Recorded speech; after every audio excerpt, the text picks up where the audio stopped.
আমাদের নবজাগরণ coaching centre ও model স্কুলের পক্ষ থেকে গোটা ভারতবর্ষ জুড়ে যে প্রজাতন্ত্র দিবস পালিত হচ্ছে, আমরাও এই প্রজাতন্ত্র দিবসে মিলিত হয়েছি। দেশটা কি ধর্ম নিরপেক্ষ থাকবে?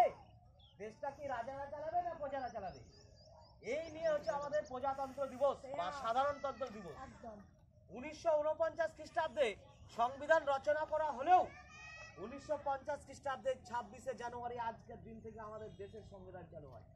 সেই সংবিধানের প্রস্তাবনায় ভারতবর্ষকে একটি ধর্মনিরপেক্ষ, গণতান্ত্রিক, প্রজাতান্ত্রিক, সমাজতান্ত্রিক দেশ হিসাবে ঘোষণা করা হয়।